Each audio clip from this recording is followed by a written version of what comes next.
नमस्कार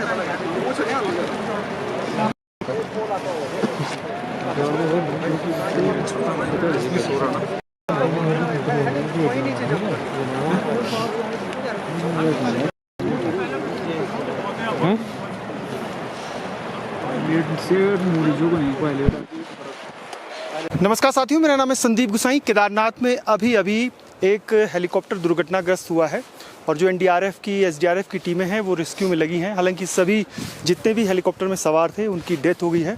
जगह कहाँ पर है, क्या प्रारंभिक कारण हो सकते हैं, उसी को लेकर ये जो पूरी स्टोरी है, ये दुखद घटना हुई है केदारनाथ धाम में। और केदारनाथ धाम में कितनी हेलिया कंपनियाँ उड़ती थी, कितनी सॉर्टी वो करती थी, और क्या पहले इसका अनुमान था कि क्या इस तरह की दुर्घटनाएं कभी हो सकती हैं। क्योंकि जब 2013 में देवी जलजला आया था तब एयरफोर्स का एक हेलीकॉप्टर क्रैश हुआ था और उसमें जितने भी लोग थे वो सब उनकी डेथ हुई थी। हम यहाँ पे तब आए जब न्यूज़ आ गई थी। हाँ न्यूज़ ना और वीडियो भी आ गई थी। वीडियो वही पहले ब्रेक हुई ना खबर, क्योंकि बारिश होती तो तब था। अभी बर्फ में हम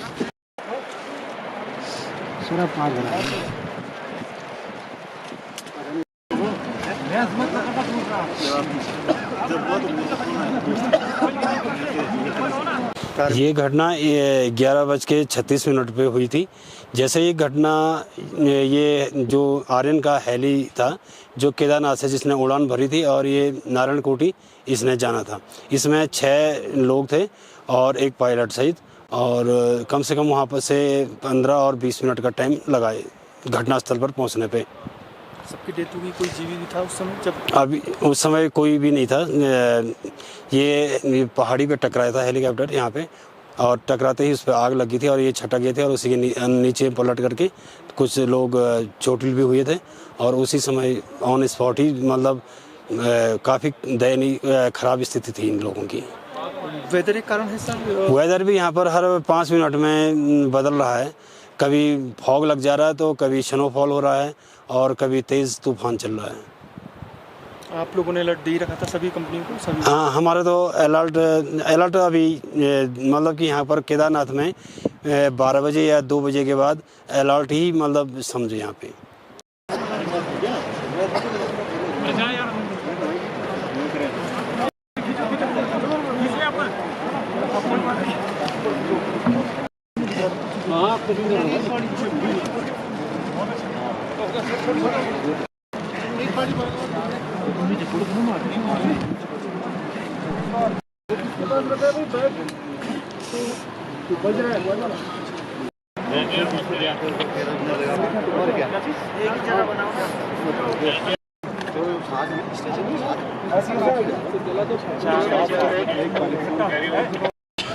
मैं उसमें आया ऊपर पहले दिन, वो मैंने कहा किसमें आ गया मैं राइट अप्रोच, जो कि मैं तो काफ़ी टाइम होगा, तो ये तो अप्रोचेबल है। भगवान, यहाँ पे हेलीकॉप्टर के कारण बहुत सारी समस्याएं हो रही है।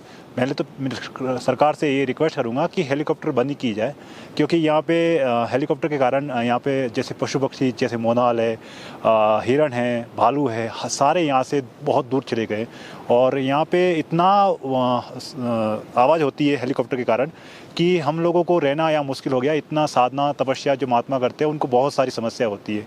और हेलीकॉप्टर ये लोग ऐसा चलाते हैं, पायलट ऐसा चलाते हैं जैसे कि कोई मैच कर रहे हो, या कोई ऐसे जैसे इंडियन एयरफोर्स के जो होते हैं फ्लाइटर जहाज होते हैं वैसे लोग चलाते हैं। वैसे एक पीछे दूसरा भाग रहा है, कई बार इतने नीचे आ जाते हैं कि उसी कारण दुर्घटना हो जाती है। और मौसम ख़राब होता है, फिर भी ये थोड़ा बहुत मौसम खुल गया तो तुरंत ये चालू कर देते हैं।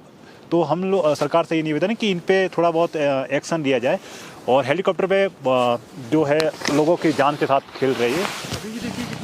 अभी कितना फॉग हो गया, कितना कोहरा हो गया, उसी के उसको भी ध्यान में रखते नहीं, बस उनका यही है पैसा उद्देश्य। और यहाँ पे हेलीकॉप्टर के नाम से इतना ब्लैकमेलिंग हो रही है, इतना मतलब यहाँ पे लूटमार हो रही है कि एक पूरे वर्ल्ड में एक मैसेज जा रहा है उत्तराखंड सरकार के कि यहाँ पे सरकार कुछ काम नहीं कर रही है। और मैं तो सरकार से यहाँ मैं कह दूँगा सरकार एकदम निकम्मी है। यहाँ का प्रशासन हमने निकम्मी है। कई बार हमने यहाँ पे हमारे साथ में, हमारे जो भक्तों के साथ में चीटिंग हुई और हमने उनको रिक्वेस्ट भी किया, फिर भी हमारे कोई उस पर सुनवाई नहीं होती। और इतना मतलब यहाँ पे ब्लैक टिकट होती है कि पूछो नहीं। मैं उसमें आया मैं ऊपर पहले दिन, वो मैंने कहा किस में आ गया मैं, राइट अप्रोच जो कि नदी से चढ़ना है काफ़ी टाइम होगा। तो यहाँ पर पहुँचे जल्दी।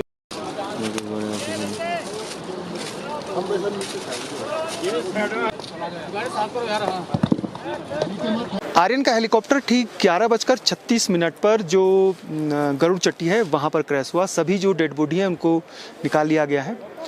ये घटना, मौसम बहुत ख़राब था और हेली जो है वो नारायणकोटी, केदारनाथ से नारायणकोटी की तरफ उसने उड़ान भरी थी और मुश्किल से 1 किलोमीटर भी नहीं होगी एरियल डिस्टेंस। वैसे तो पैदल डिस्टेंस करीब 3.5 किलोमीटर के आसपास है, लेकिन एरियल डिस्टेंस करीब 1 किलोमीटर या आधा किलोमीटर ही होगी। वो जब फॉग लगा था ऊपर की तरफ उसने ग्राउंड मारा और इस पहाड़ी पर उसने उस टकराया और जो बॉडी थी वो छिटक कर इधर उधर गिर गई। जो उसमें पैसेंजर थे और जो आर्यन का हेलीकॉप्टर था उसमें आग लग गई। अभी तक यही जानकारी इस पूरे हेलीकॉप्टर क्रैश में सामने आई है।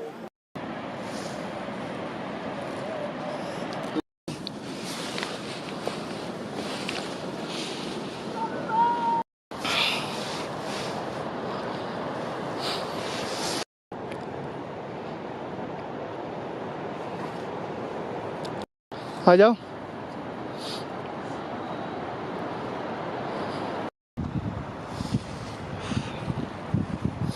ठीक है, अब हम आपको समझाते हैं कि दुर्घटना जहाँ पर हुई है ये हेलीकॉप्टर का पिछला वाला हिस्सा है और ये अलग अलग जगह पर ये उसके सामान बिखरे पड़े हैं। आगे का जो जहाँ पर पायलट और यात्री बैठते हैं वो हिस्सा आगे है इंजन का और ठीक सामने है बेस कैंप। और चारों तरफ इस समय आप देख रहे होंगे कि बर्फ़ ही बर्फ़ गिर रही है। जब 11:30 बजे दुर्घटना हुई उस समय भी ऐसे ही मौसम था, बिल्कुल पैक, और बर्फ़बारी हो रही थी बहुत तेज़। तो केदारनाथ से हेली नारायणकोटी के लिए उड़ान भरी, उसमें 6 सवारी थे और जैसे वो यहाँ पर पहुँची तो मौसम और ख़राब हुआ और हेलीकॉप्टर ऊपर की तरफ उड़ान भरते हुए ये जो पहाड़ी है इस तरफ यहाँ से घूमते हुए, इसके भी ऊपर घूमते हुए वो फिर जो यहाँ से टकरा गया और यहाँ गिर गया।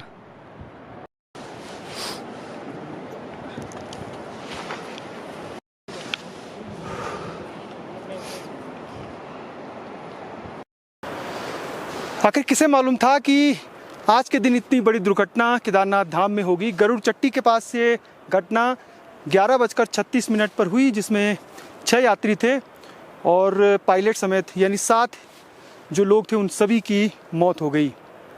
और ऐसा नहीं है कि केवल हम मौसम को ही इसका गुनहगार समझ सकते हैं। कई बार जो हेली कंपनियां हैं या पायलट हैं वो भी यात्रियों की जान जोखिम में डालकर हेली जो सेवाएं हैं वो या हेलीकॉप्टर उड़ाते रहे हैं और इसी का परिणाम हुआ कि आज इतनी बड़ी दुर्घटना हुई। जांच की जाएगी, कारण क्या रहे वो अलग बात है, लेकिन हेली कंपनियों की मनमानी या फिर जो अनदेखी है वो तो सामने आई ही है। फिलहाल संदीप गुसाई को इस दुख भरी कहानी के बाद अब हम विदा लेते हैं। जय नंदा, जय हिमाल।